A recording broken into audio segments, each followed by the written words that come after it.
Good afternoon, everybody. I know it's a packed session, so thank you for squidging in.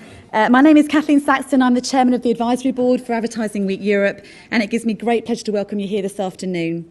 As you know, we have a very strong agenda in all three rooms throughout the rest of today and the rest of this week. And when we curated this session, we always knew it would be something incredibly special. I hope Sir Martin won't mind me saying that when we first put the request in for his appearance and we asked John Lenson what we could do, in an ideal world we wanted something different. And whilst bath-shaped recessions proved to be right and grey swans are all the rage, I wanted to see if Sir Martin personally could be passionate about other things, including winning. He agreed winning was probably somewhere in the mix, and we agreed it was high time that maybe Sir Martin asked some questions rather than always had to answer them. Sir Martin kindly offered to swap seats, and here we are today with another Sir, Dave Brailsford, who knows a thing or two about winning, and he has happily also agreed to get involved, so thank you. So here we are, two Sirs, two legends, two winners. Thank you both, and we are honoured to have you here. Sir Martin, over to you. You can applaud.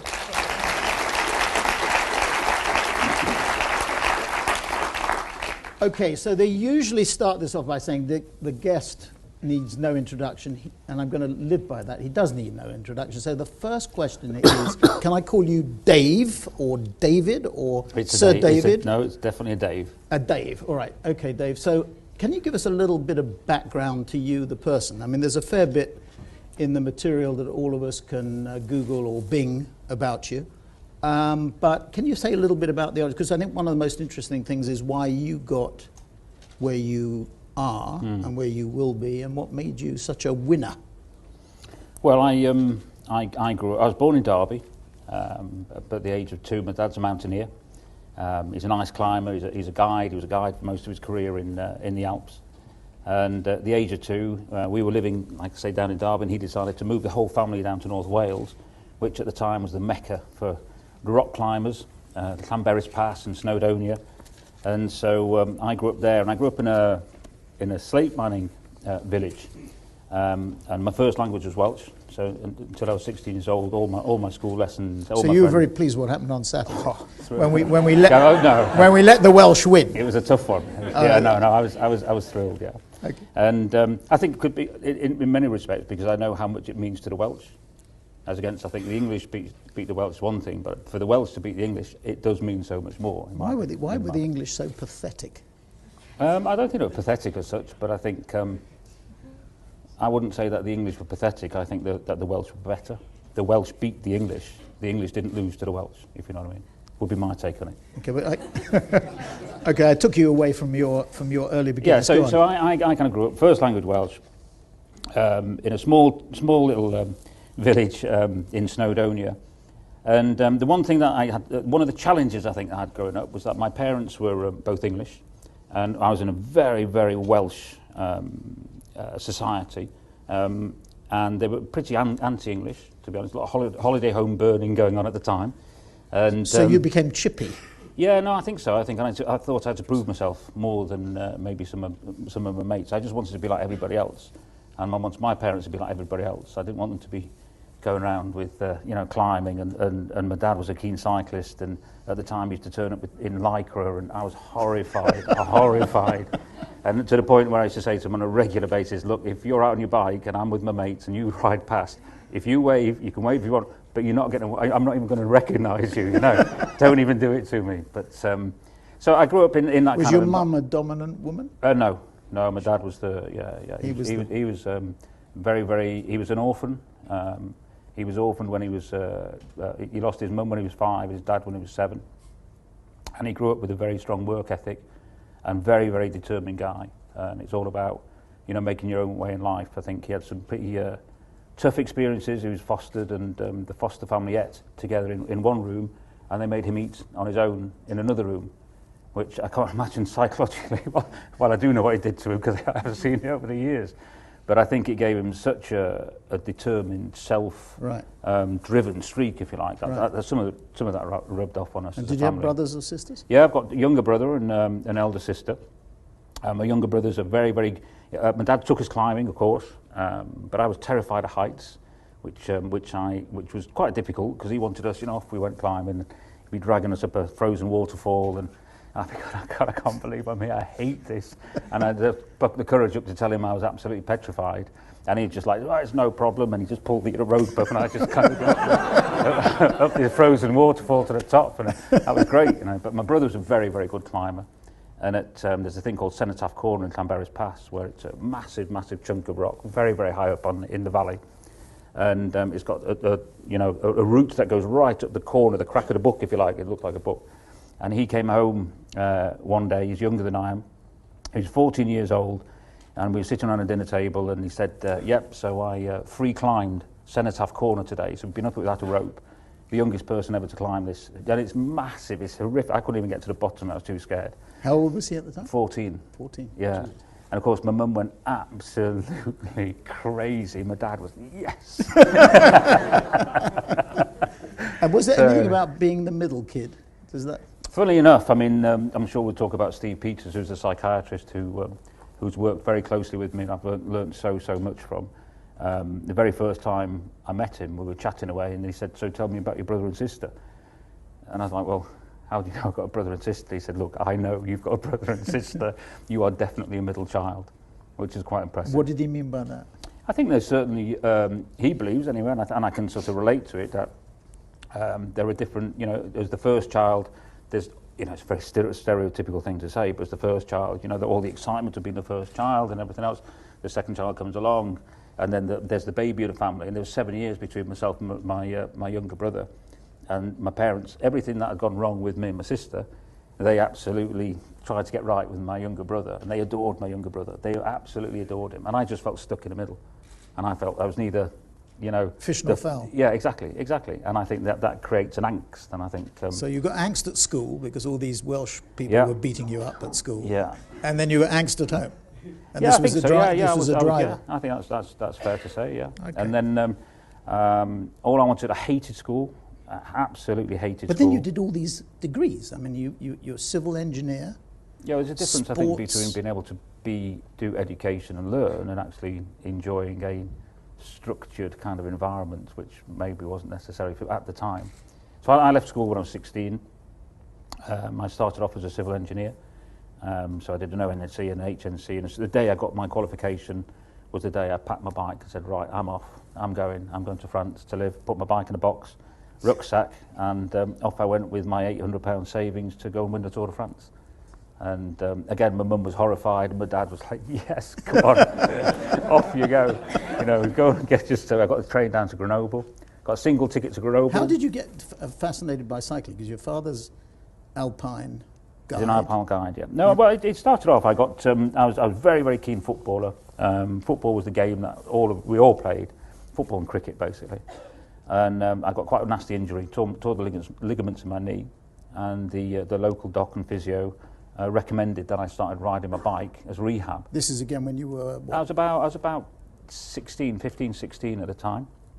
So I started riding my bike, and then my dad was going out on his bike, so I said, actually, you know what, come on then, let's go out together. And I actually realised he was actually pretty good at this bike riding thing. And so I thought, yeah, I could learn something here. So so we actually started going cycling together. And from quite a troubled childhood, I wouldn't say we were very close. We had a period of maybe from when I was 16 right through my 20s where we cycled regularly together, and that became the thing that really pulled us together, which was great to find, but it was a complete accident, I must say. You know, so I went from there to really getting into it. Decided I wasn't so keen on team sports, because you could be great and the team would lose, or you could be rubbish and the team win. I actually preferred. I thought actually I'd try and find a sport where you were born in 64. 64. And where was Tommy Simpson at that time? He'd have been. Where would he have been? He'd have been riding and racing. So he was an idol, or a... No, not really. No, at that time, you know, I wasn't really into. I found the sport and I loved the sport. I didn't necessarily love the professional racing side of the sport. I loved the sport for what it represented to me at the time. Right. And it was only once I started. You know, obviously, I was keen on what was going on. I watched what was going on. But it wasn't really until I left and went to France and tried to establish my own racing career there. You went to Grenoble, was it? Yeah. Went to Grenoble to start with, and then didn't know what I was doing, didn't think it would be a problem, didn't think the language would be a problem, and kind of...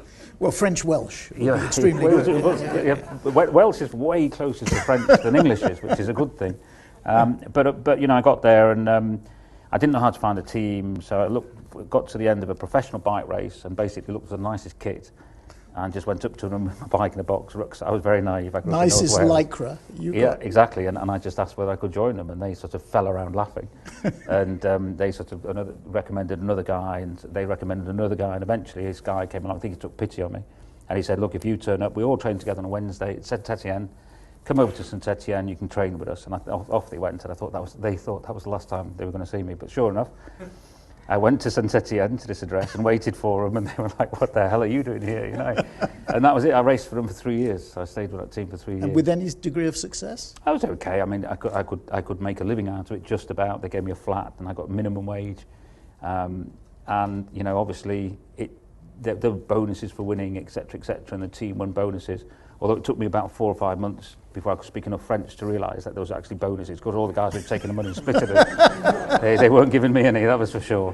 But it was a great experience, and I think more than anything else, the real takeaway for me was I loved it. I absolutely loved doing it. I recognised I was never going to be good enough, but I loved reading as much as all of a sudden I found a passion, and my passion was how do you get fit for sport, and what does it take to win at sport? So I'd read everything that I could read about, you know, conditioning and physical, sort of the physical training from that side early, of it. From the age of 16, 17? Oh, I absolutely. Well, I was about 18, but I couldn't get enough, you know. And then I thought about the psychology of it, and of course, being alone, there's no mobile phones. I didn't have a telephone or anything else, so I lived alone.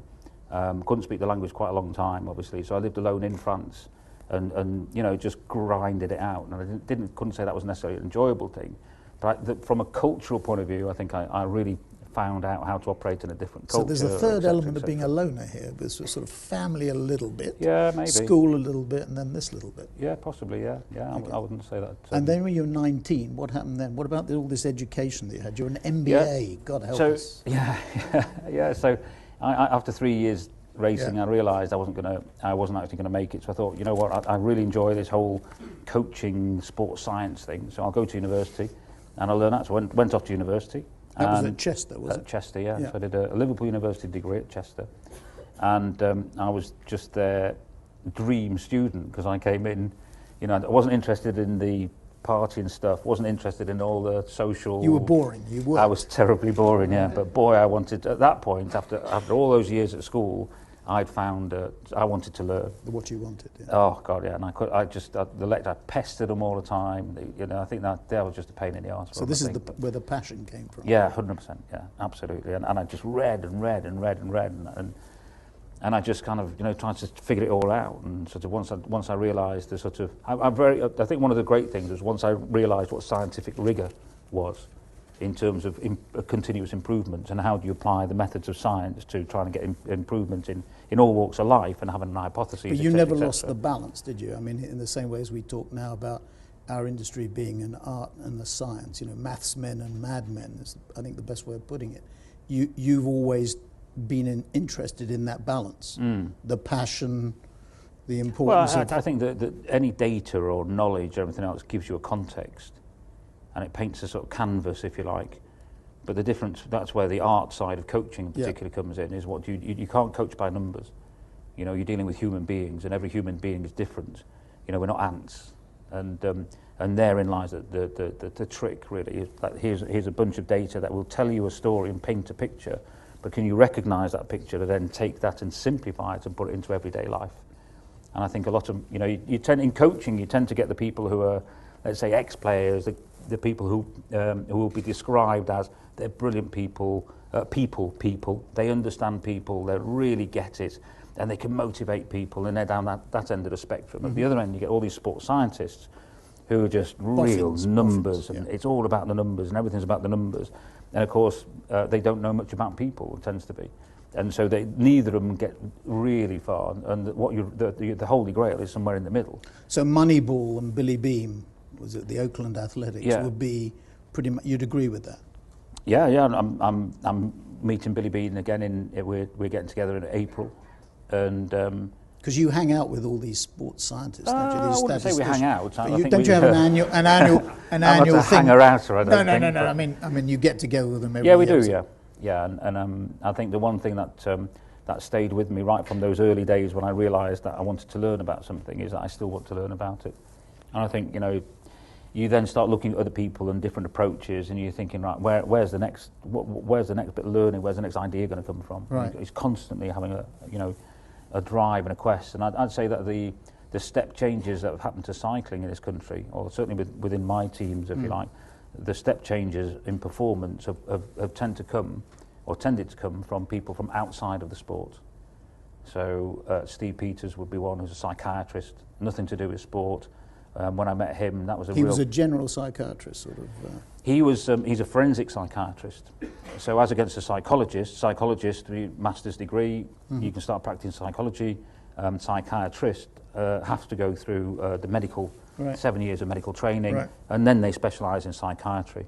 And then you choose a certain thing, and he chose forensic psychiatry. So he was actually working at Rampton with mass murderers and psychopaths when I first met him. And he's fitted beautifully into sport. How did you meet him, as a matter of interest? What happened was at the Commonwealth Games in Manchester in 2002, I got a phone call from one of the coaches who said that one of our riders was in the corner of a room and been in a corner of a room for a whole day, and most of the night, and they hadn't ate, they hadn't drunk anything, and of course they hadn't slept, they weren't saying anything. And it was like, Dave, what are we going to do? And my answer was, well, you sectioned him, I suppose. I don't know. And I didn't know, and it was really worrying to feel we felt out of our depth. And a friend of mine who was a doctor went to university and was a pupil of Steve's, and he recommended him. So I gave him a ring, and he said he'd pop over to He lives in Sheffield. He'd pop over to Manchester, and he came and saw this individual. And 3 weeks later, this individual won a medal at the Commonwealth Games in Manchester, which was just it was so far removed in terms of what we thought was possible at the time, that I really had to sit down with this guy and say, what the hell did you do there? How did that work? And for the first time, I studied sports psychology and sports science. And sports psychology always felt a little bit woolly. It's a bit like, think of a time. It's like visualization and this kind of stuff. It's all well and good, but actually, it wasn't hard hitting enough for me. It didn't. It wasn't practical enough. And Steve was the first time that I ever met anybody who basically described the brain insofar as it's a machine. And his theory, which has underpinned pretty much everything that I've done in the last 10 years now, was based on the idea that very much like we're all comfortable with the idea that in the torso they're all the vital organs. So you've got your liver, your lungs, your kidneys, etc., all doing various different jobs, but actually all fitting together to keep us alive. And his analogy is that in the brain, there are all these various bits of the brain working in different ways. And if you understand which bit of the brain is working at what time, you will then understand human behaviour and certainly how people are thinking. And I was very intrigued by that, because then it started to a certain point be able to give some clear ideas to, well, if this is happening, what would you do? How do you change it? Right. So his basic. Do you want me to explain it? Yes, a little good. bit? Yeah. So, the model is he calls it the chimp model, Steve. And basically what he says is that there are all these different parts of the brain, but in this particular model there are three important bits. And one's the limbic system, which is at the foot of the stem of the brain. And it's a very prehistoric, it's been there for ages. It's been millions and millions of years to develop, and very much like all of us have a different part of the limbic system, which is individual and very distinct to yourselves, very much like the colour of our eyes, the colour of our hair, etc., or whether we've got any hair even. And you can't change it. And this is our emotional centre. It doesn't do anything else except for offer emotion. So it's a fight, flight, freeze is in there. So this area he calls the chimp. And the frontal lobe, that's where there's the theory of mind, logic. That's where we have consequences, we think of consequences, and all of the logical side of our thinking exists. And that's where the human is. So in Steve's model, there's two of us. There's you, which is in the frontal lobe, which is you, the person, and then there's your chimp, which is your emotional centre.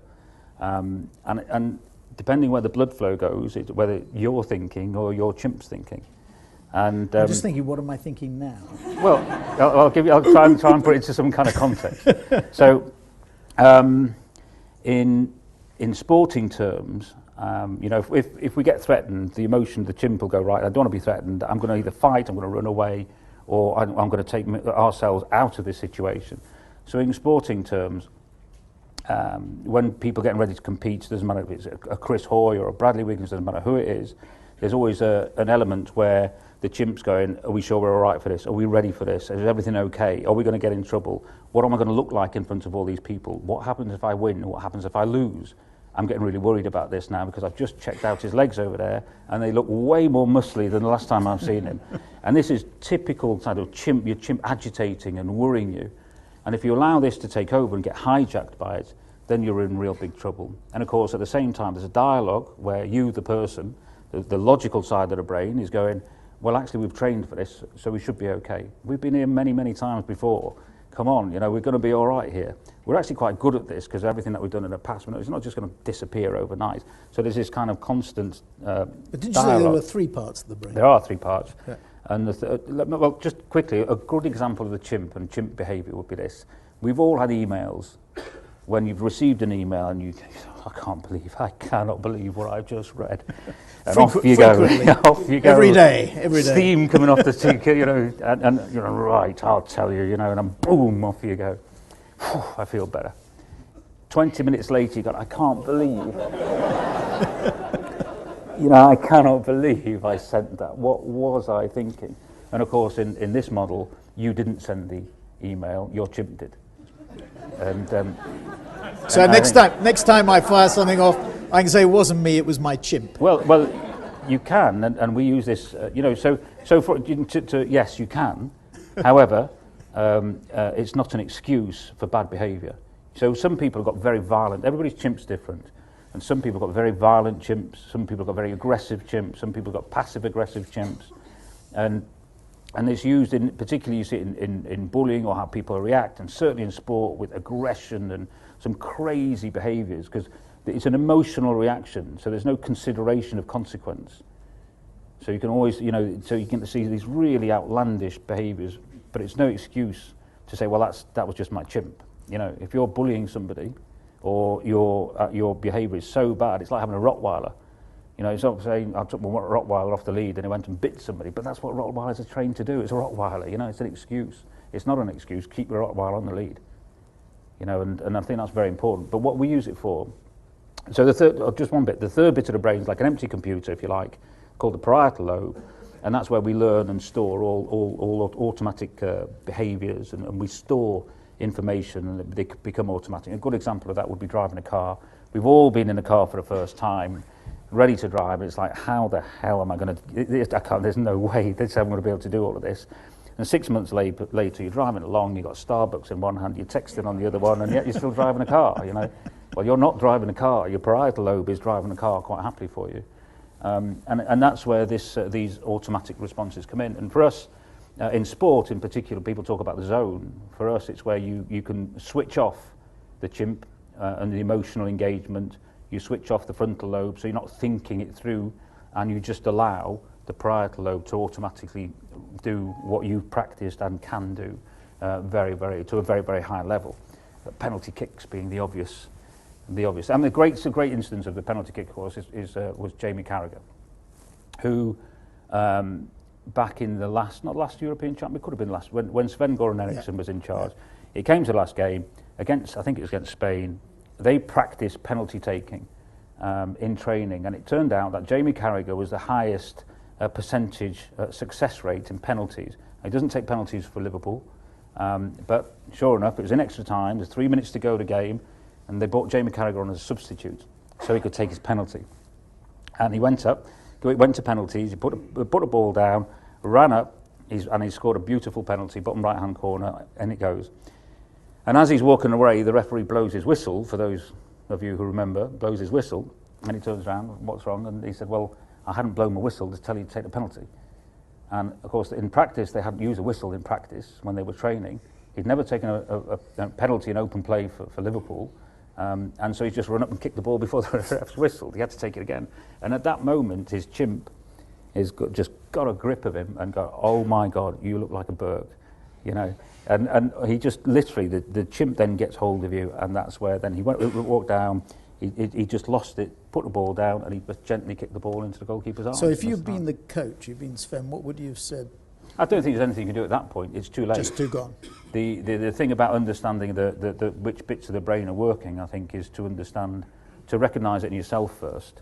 So in terms of us, in terms of decision making, in terms of how we interact with one another, it's understanding if everybody's, you know, you can't just say, well, I'm not going to have any chimp behaviour anymore.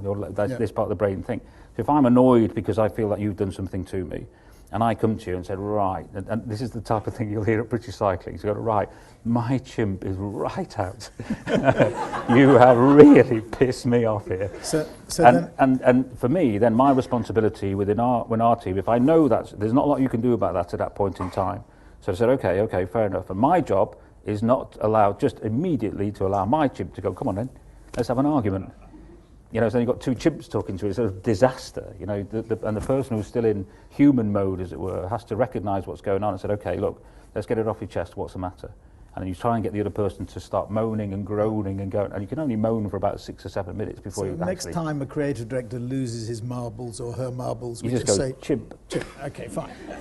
All solved. Recognise what's going on, it's not going to last for long, and then come back, and when the person... So in critical situations, let's say the Olympics or, you know, key bits of races, if one of our coaches or myself, anybody else, starts to get to that point where we think, actually, okay, my chimp's running this show here now, then I'm taken out of decision making.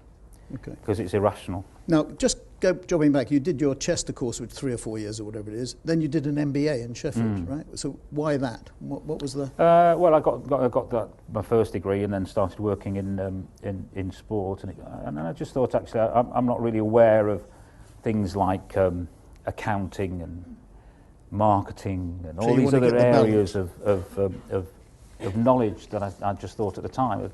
I couldn't see where sports psychology was going at the time as a profession. So I decided to do that, which I really enjoyed again. And that gave me a greater breadth of understanding, if you like, and possibly then if I thought, well, it might go and work in business, it may have given me an avenue to go and work in business. So it's all about balance again, between not just science and arts, but also passion and business, the two together. Okay, so that was I found that interesting anyway. So we've got another 22 minutes left. So I want to open up for questions, but just so please get your questions ready, and we've got a couple of mics here. But let me just take you back to post Beijing. I mean, you had a stunningly successful Beijing Olympics, 7 out of 10, one road race as well, which was 7 out of 10 of the track golds, so 8 in total. And I remember we asked you to come to a WPP new business meeting, and you came in, and I always remember it because you meticulous planning that you had, you know, so much so that the advance guard, if the team was staying at a hotel, somebody would go and polish the knobs of the doors with disinfectant to make sure there were no germs and nobody caught colds. And I thought, my God, that was amazing, your attention to detail. But you said at that meeting that you were going to win the Tour de France.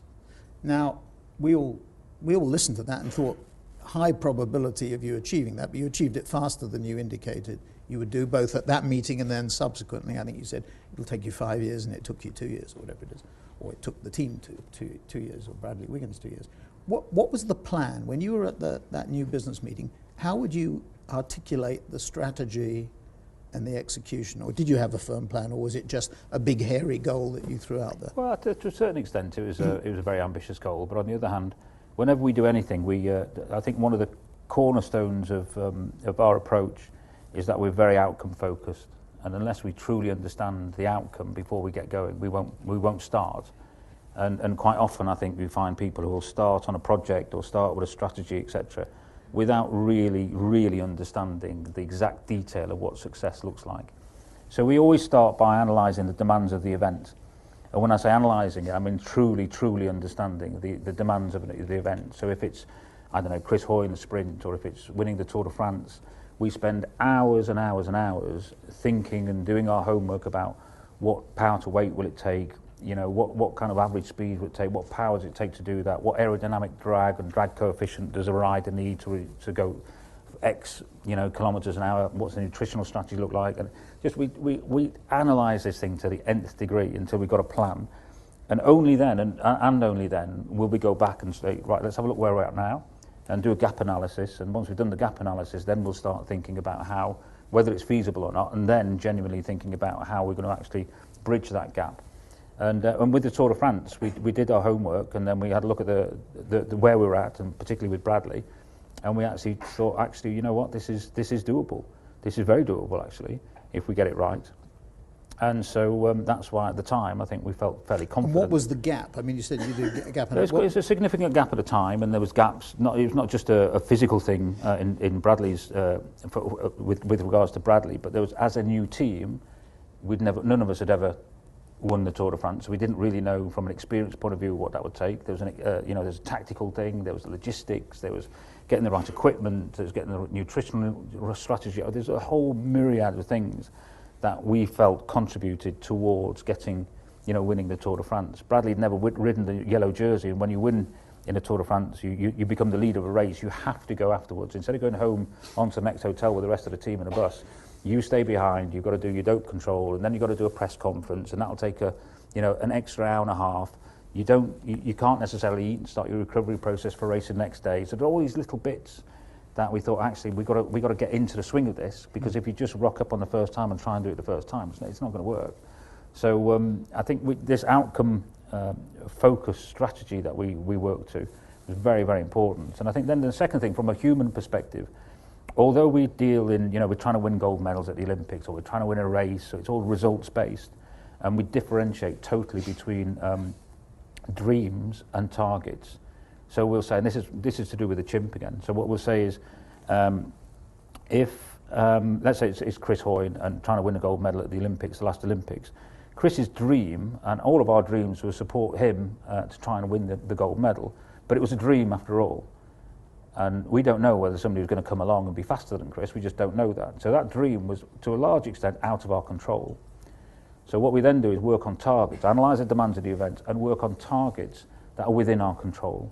And we completely focus on those targets then, and we recognise that the dream's something that might happen, but it might not. But we know that if you just focus on the goal is winning the Olympic Games, the chimp starts to go, I'm not sure I can do this, I'm worried about my opposition. And there's a constant agitation all the time. The riders, they'll agitate all the time because they're worried, and they're constantly having this dialogue with themselves about whether they're going to achieve it or not. So we make targets of what the power, what gym weights does he have to get, what body, And these can be very small increments, can't they? Very, very small increments, and so we make it all under control. But the biggest of all, and it's a very simple thing, but the way to really get on the start line and your chimp is calm and is not going to ruin your performance is to get two things. One is to say, we expect you to do the best that you can possibly be, and be the best you can possibly be, and do the best that you can do. Now, you're in charge of giving the best of yourself. It might not be good enough to win, but you can choose whether you give yourself, do the best and work the hardest that you can. And for a lot of athletes, as simple as it sounds, all of a sudden it's like, yeah, I can actually, and I am very driven, and I absolutely will give my best. I'm actually feeling pretty good about this now. Okay, I'm in charge now, not somebody else. It's not the outside. I'm in charge now, and of course the chimp likes that, so it calms the chimp down. And the other thing is that if you can get an athlete or a rider on the start line and you ask them the night before, have we left any stone unturned in terms of you being ready to take on this challenge? If the answer to that is no, we've done everything we possibly can, the chimp won't get involved, and you can go working on with the parietal lobe and off you go. If you get to the start line and you go, well, they're on a faster bike, their skin suits are 10 times better than ours, he's got a better helmet than I have, we didn't do that training, or we left that bit out, or I did a bit of a shortcut over there, then you're in trouble. You won't, that's where people choke, and that's where people start to underperform, so. Now I'm thinking about this audience and that plan that you put in place. I mean, there are 5 things that you've talked about, or other people have talked about, that 5 key elements. 1, everything can be done better. 2, don't let numbers govern everything, balance statistics with informed observation, which you mentioned.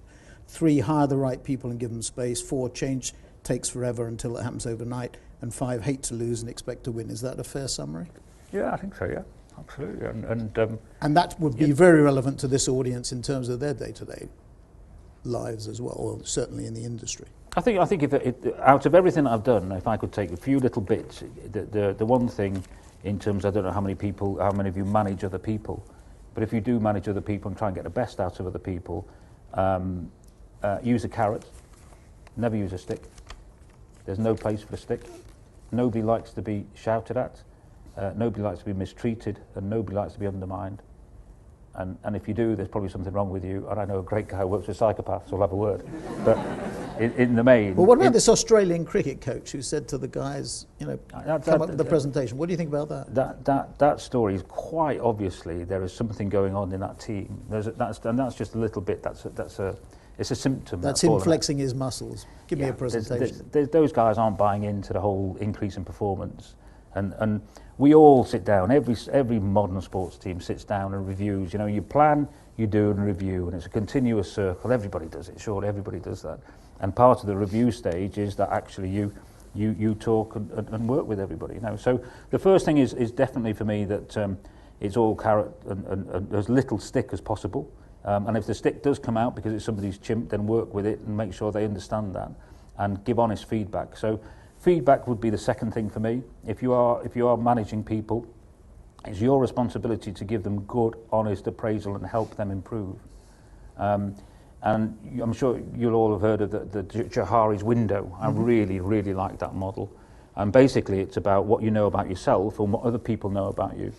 So there's four quadrants, and so there's what other people know about you and what you know about yourself. There's what other people know about you and what you don't know about yourself. And therein lies, for every single one of us, an opportunity to improve.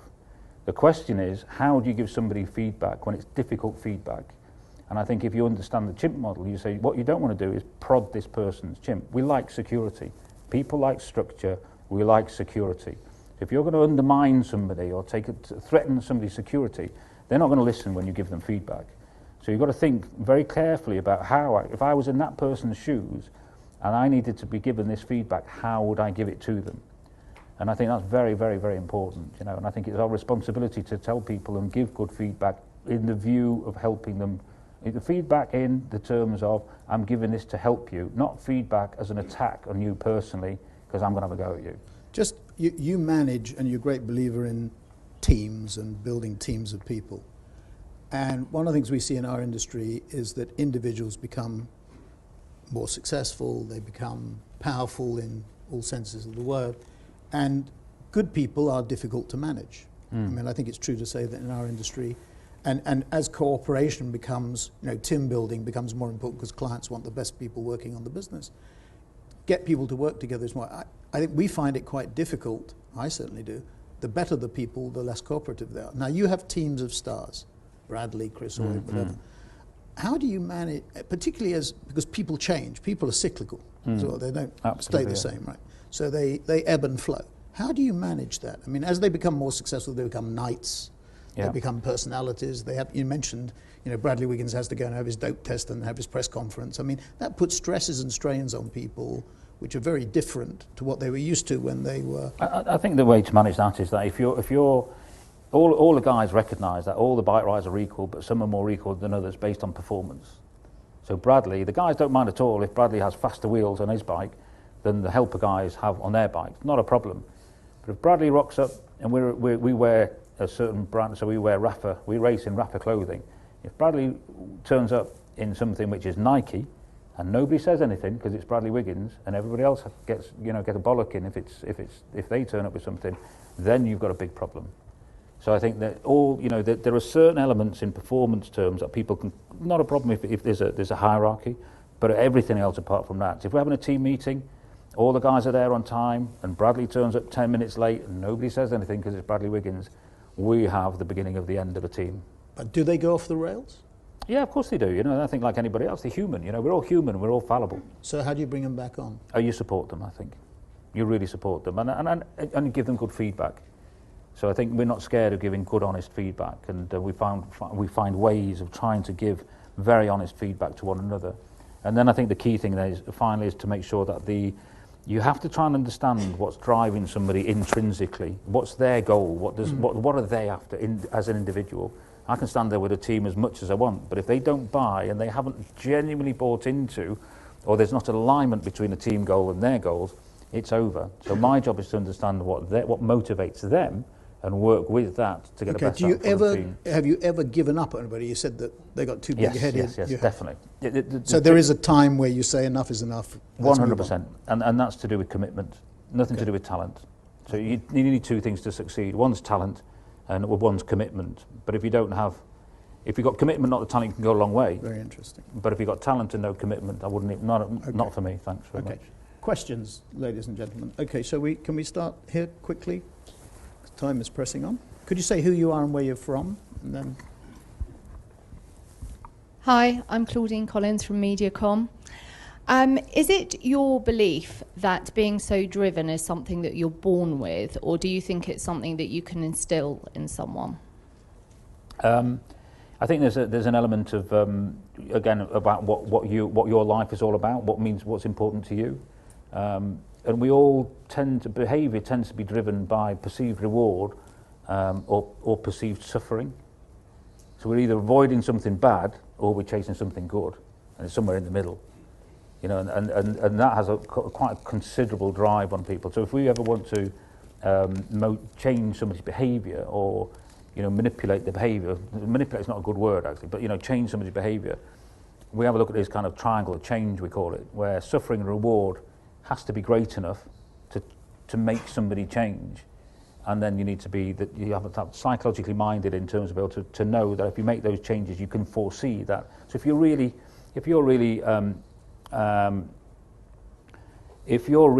you think you're having a tough time, or you're not towing the line. Let's say in Bradley's case, for example, and he can be a difficult character. And if he continues to do that, then it comes a certain point in time where he's rewarded very, very well. So that's not having any impact anymore. So actually, you've got to manipulate the suffering bit.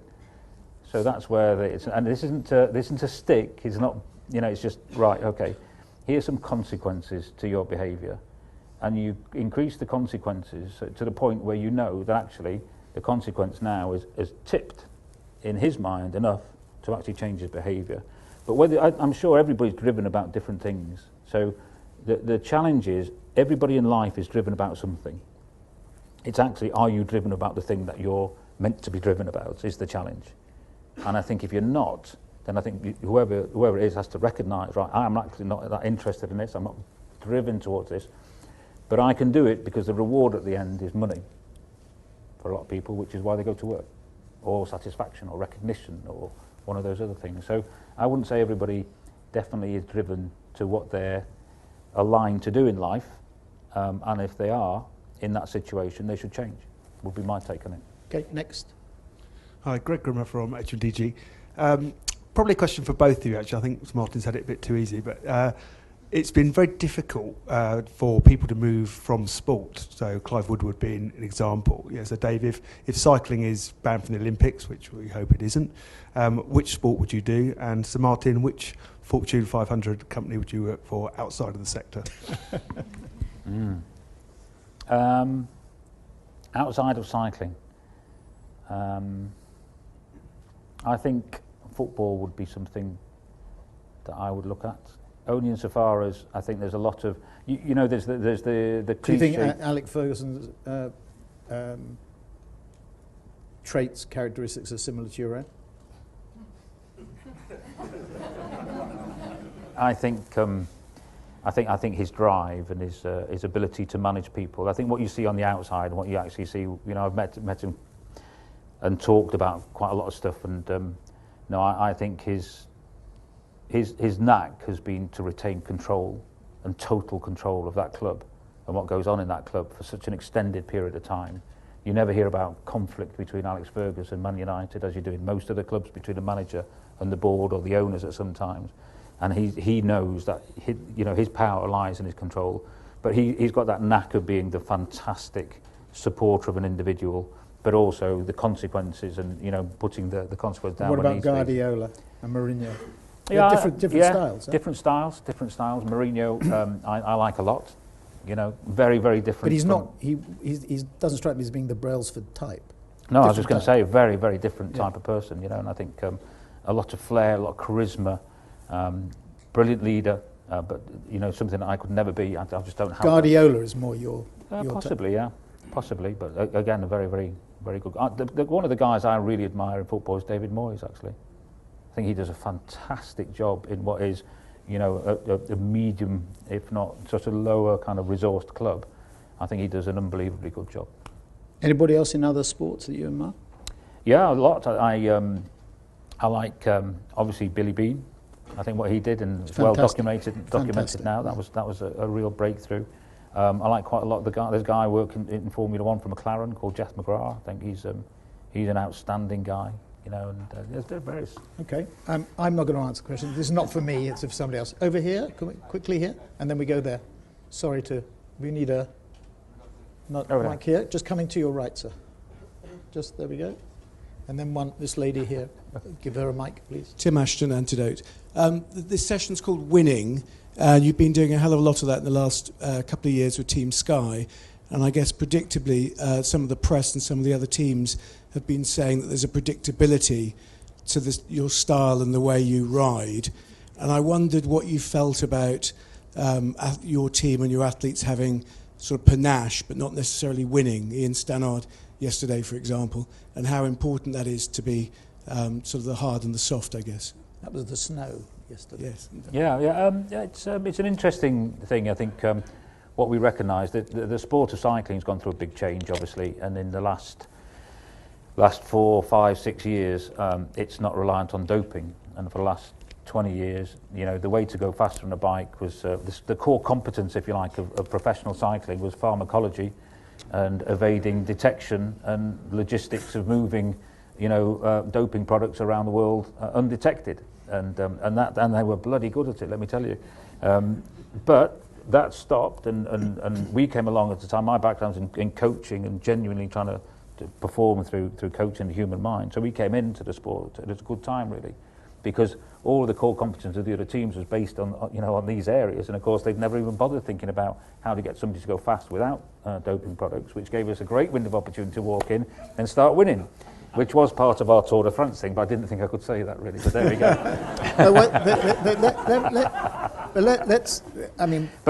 Everybody's amazed by what happened around the Lance Armstrong, which I want to come back to if we get a chance before then, but was this institutionalised corruption? Yeah. Simple as that. Well, I don't think you'd be lying if you said, you know, when there's people organising doping as they did at the time. I think it's a bit like, to me, I mean, I don't think they're necessarily bad people as such. I think what happened was, I think it's similar to, you know, somebody having their first joint, as it were, and then, you know, you go from that on to whatever the next step is, maybe ecstasy, and then on to, before you know it, everybody on crack cocaine. And I think that's what happened to professional cycling, because all of a sudden it's 95% physical, the sport of cycling, and along came a drug called EPO, which made a massive difference to your performance, but wasn't detectable. And so you had a team doctors going, you know what, you know, if you took that, you're not going to get caught. You will go a lot faster, and the rewards, we're talking millions and millions of pounds. And of course, a lot of people said, yeah, okay, well.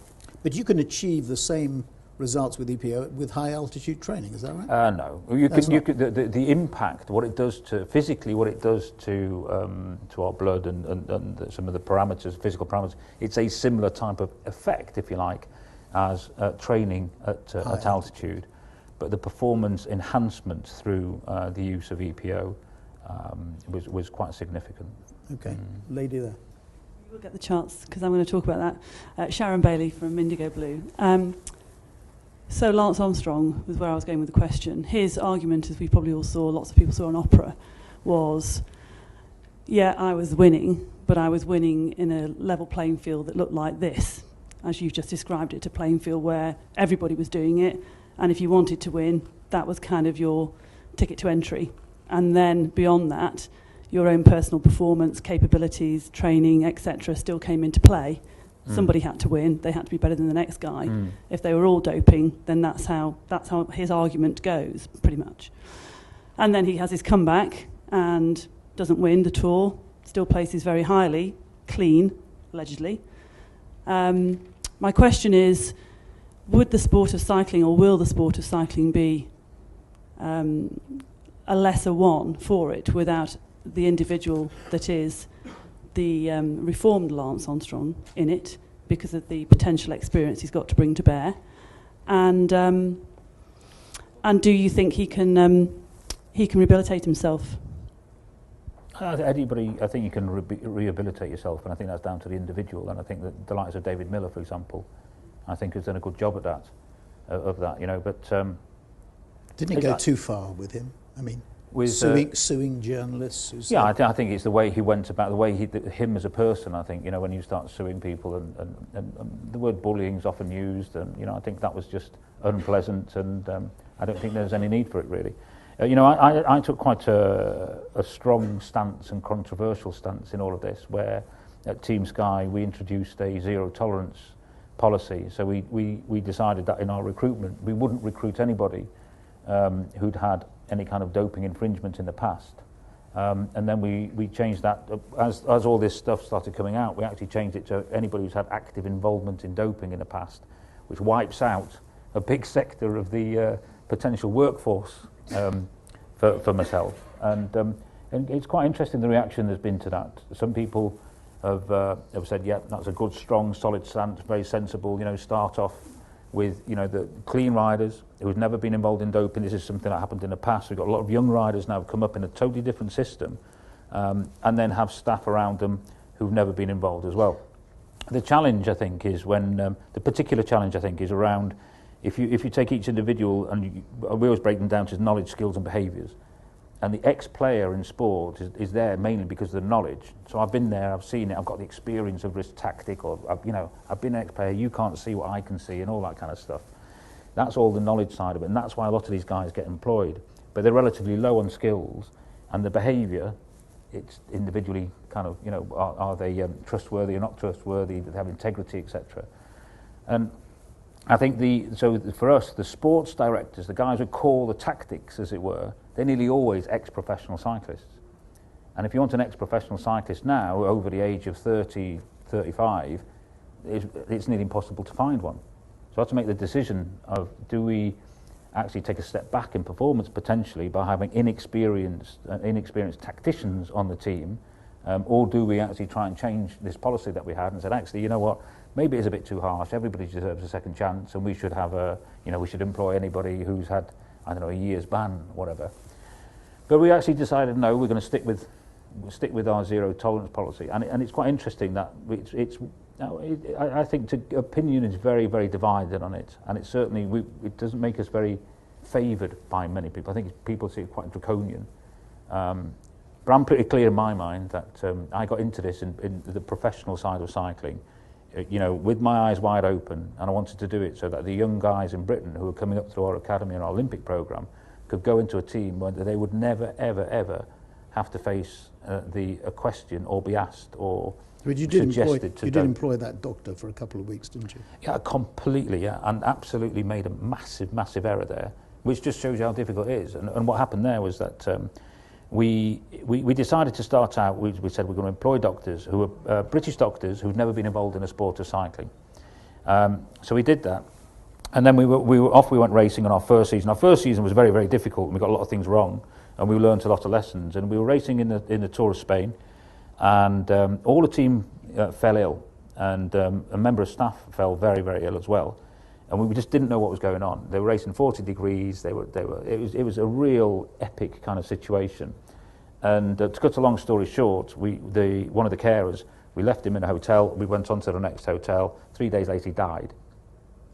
This was like a 40-year-old guy, he died. And that was a shocking experience. We all stopped the race. We came out of the race, went to his funeral with his family. It was horrific. And what we recognised there and then was we did not have. It wasn't the doctor's fault, don't get me wrong, but this guy went to hospital, he was admitted to hospital 3 times and released, went back to hospital and he was released and went back to hospital and died. He had septicemia. And it wasn't picked up. And that, I can assure you, that is a horrific experience to be involved with. And what I then decided was actually, we haven't got enough experience here. So we need some guys in this team with more experience. So we did the rounds. This guy was recommended to us. The Belgian guy. Yeah, by somebody in our team who we thought at the time was trustworthy. He came in, sent him up to Steve Peters, who's a psychiatrist. He's the head of our medical team. He sat down with Steve, and Steve grilled him, and actually said, no, actually, as far as I can see, this guy's okay. he came on board, and then lo and behold, something came out about his past in the early 2000s, where he was working with another team and he'd been involved with doping there. So of course we'd have released him straight away, but it flies in the face of our zero tolerance. Okay. And you know, what could we have done differently? I think our recruitment process could have been more rigorous. But it just goes to show, if somebody sits you and looks you in the eye and said, no, yeah, I'm not been involved in doping, never going to be, da-da-da-da-da, it's difficult to prove otherwise. You know? Can we carry on or not? Okay, so anybody got any questions, you send me an email, msorrell@wpp.com. I send it to Dave, and if he gets any time in between events that he's involved in, I'm sure he'll answer it. One final question. This is about winning, as somebody reminded us. What tip would you give us? What is the most important thing so that everybody in this room can be a winner? What is the if you want to win, you need clarity. If you do not have clarity, if you work with people, and if you've got a vision, you have a vision that means something to you. If you haven't, and you just think it's a waste of time, those away days and the half days, writing on a piece of paper, sticking them on the wall, put it all, go home, forget about it, you haven't got a vision, and you need a vision to believe in. You need 3 or 4 kind of your key priorities that are going to achieve your vision. And you, if you're leaders or your managers, you then communicate that on a regular basis in your dialogue on a day-to-day basis. And your chimps and your team's chimps will want security. They will want clarity over role and responsibility, and absolute clarity over role and responsibility. And they will want to be told on a regular basis that they're doing a good job. And if you can do that right, and so your jobs, if you like, if you think of yourselves as ambassadors of clarity, go and get your team together tomorrow, sit in a room, do something very, very simple. Ask them to tell you what the vision of your, whatever it is you do. Can you tell me that what your vision is, please? And let's see if they all can. And then ask them for the 3 or 4 most important things that's going to achieve that vision, and tell them what they're doing, how they're going to, just that type of dialogue, and see for yourself how much clarity there is. And get them to write the roles and responsibilities. Where does one person's job stop and the next one start? And if they can do that meticulously, and that's an easy thing to do, if you can do that, or if you can make that happen, you will go a much further than most of your competitors towards winning. So Prime Minister Cameron and Chancellor George Osborne, please note. Thank you very much, David. Brilliant. Thank you. Thank you.